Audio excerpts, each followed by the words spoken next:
KTN 오늘의 주요 뉴스입니다. 제롬 파월 연준 의장이 미국의 인플레이션 현상이 심각하다고 또다시 한번 강조했습니다. 블라디미르 푸틴 러시아 대통령은 31살 연하 애인으로 알려진 여성이 국제적으로 비난을 받자 스위스로 대피시킨 것으로 알려졌습니다.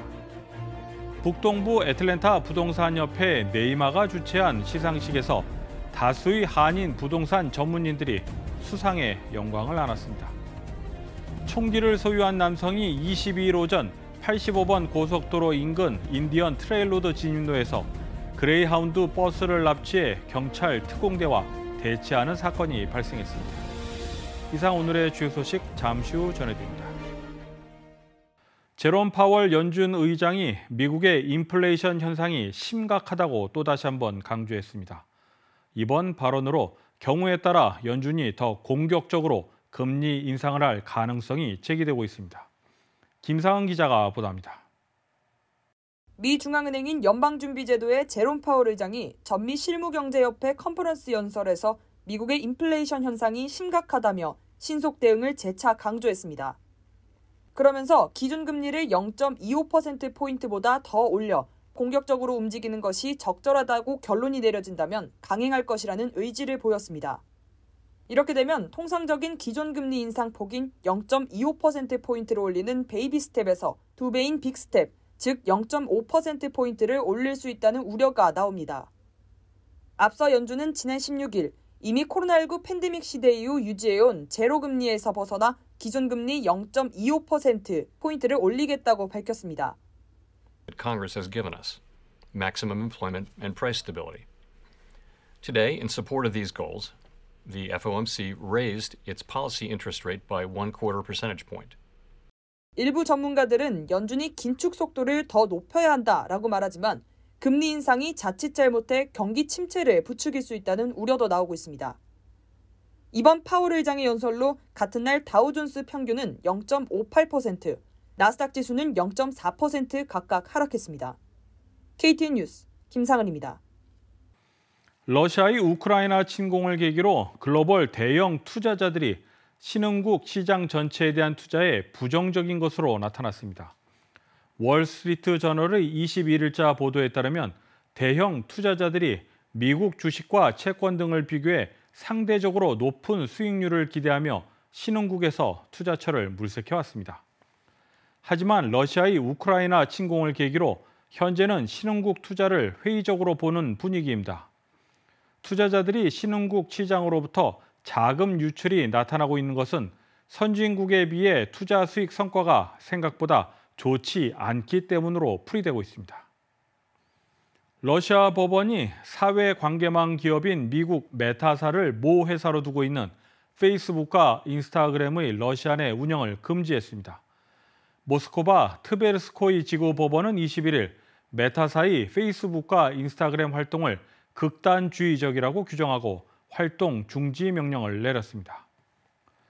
법원은 메타 플랫폼 활동 중단에 관한 검찰의 요청을 받아들인다며 효력은 판결 즉시 발생한다고 밝혔습니다. 이번 판결에 따라 메타는 러시아 내 지점 개설 등 상업 활동을 할 수 없습니다.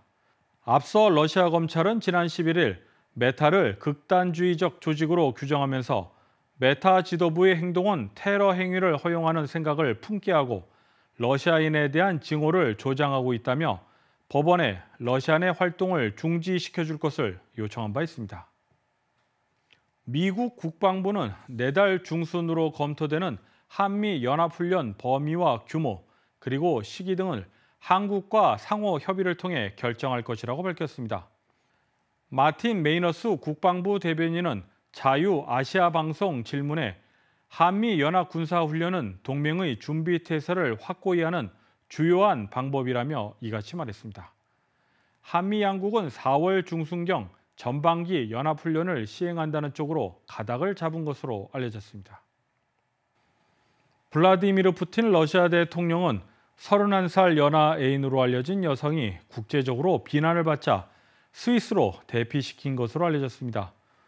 이에 푸틴 러시아 대통령의 애인과 4명의 자녀들을 스위스에서 강제 추방시켜야 한다는 국제 청원도 등장했습니다.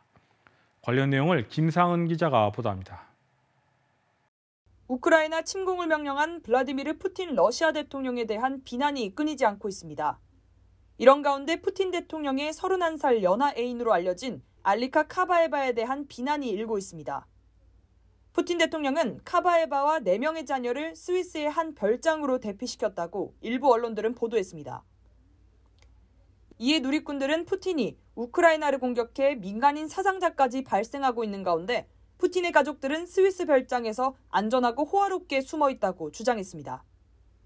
대표적으로 중립적 입장을 고수하고 있는 스위스의 가족을 숨기기로 한 결정이 스위스를 과소평가하는 것이라는 언급도 나왔습니다. 카바에바를 스위스에서 추방해야 한다는 국제 청원도 나왔습니다. 영국 데일리 메일은 현지 시각 21일 푸틴의 정부 카바에바를 추방하라는 국제 청원이 제기됐다고 보도했습니다. 청원은 세계 최대 청원 사이트인 체인지에 스위스는 왜 푸틴 정권의 공범을 받아주는가? 라는 제목으로 현재까지 5만 8천여 명 이상이 서명했습니다. 한편 카바에바는 2007년 리듬 체조 선수에서 은퇴한 뒤 친푸틴 성향의 정당에서 국회의원으로 활동한 바 있습니다. KTN 뉴스 김상은입니다.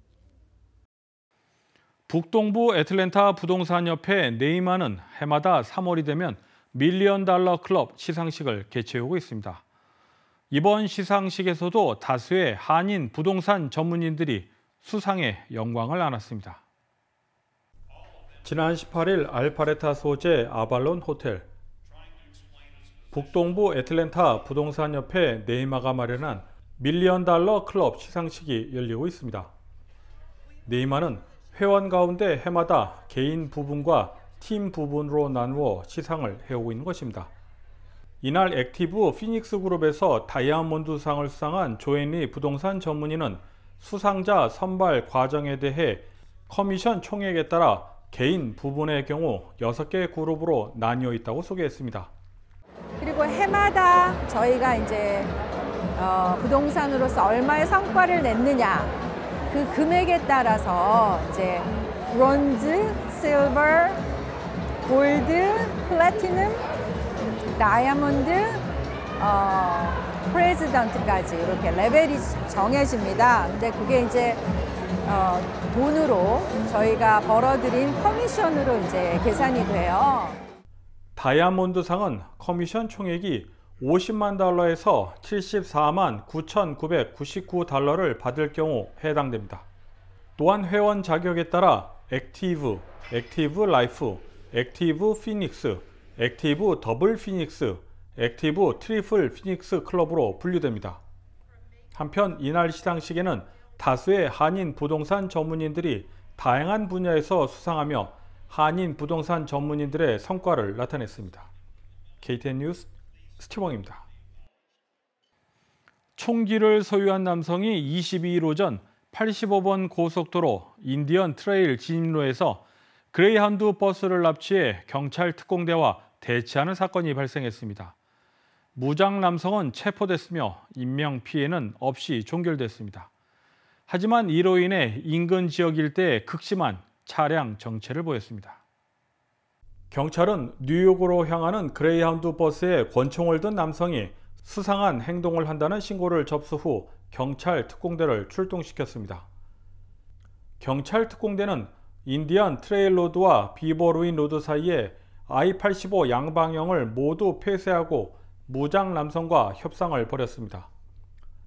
경찰 특공대는 3시간 이상 대치 끝에 버스에 진입, 해당 남성을 체포했습니다. 버스에 타고 있던 승객과 운전자들은 모두 무사한 상태입니다. 경찰은 무장 남성의 범행 동기를 조사하는 한편 해당 남성이 행동 건강 위기를 겪고 있다고 전했습니다. 한편 이번 사건으로 둘루스와 놀크로스 등 인근 지역 우회 차량으로 인한 극심한 교통체증을 보였으며 운전자들은 큰 불편을 겪어야만 했습니다. KTN 뉴스 스티븐입니다.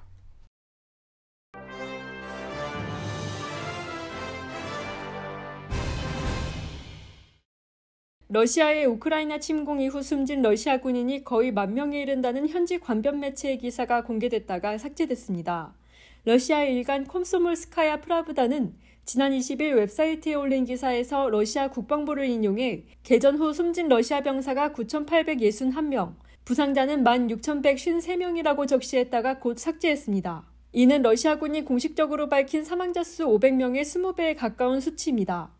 해당 언론사는 사상자 수가 포함되지 않은 다른 기사를 대신 올린 뒤 자사 사이트가 해킹을 당해 부정확한 정보가 게재됐다고 해명했습니다. 휴가 기간 중 폴란드로 무단 출국해 우크라이나 입국을 시도했던 한국군 해병대 병사가 붙잡혔습니다. 대한민국 외교부 당국자에 따르면 해병 모부대 소속 병사 A씨가 이날 폴란드에서 우크라이나로 입국을 시도했지만 국경 검문소에서 입국 거부를 당했습니다. 해당 병사는 민간인들이 계속 죽어가는 상황에 군인으로서 가만히 보고 있을 수만은 없었다고 말한 것으로 알려졌습니다. 한국군 관계자에 따르면 복무 중인 군인이 휴가 중 해외여행을 가려면 국외 여행 허가를 받아야 하므로 A씨에게는 군무 이탈을 적용해 조사를 진행할 것으로 판단됩니다.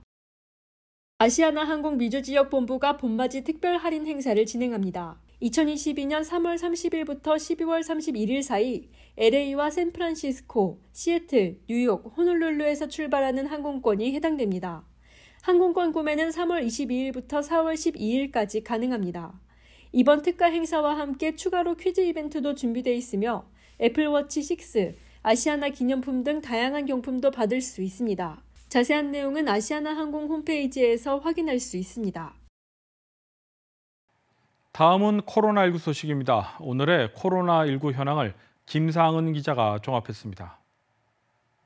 3월 22일 오후 2시 50분 기준 미국 내 코로나19 누적 확진 환자는 8,145만 8,451명, 누적 사망자는 99만 9,356명입니다.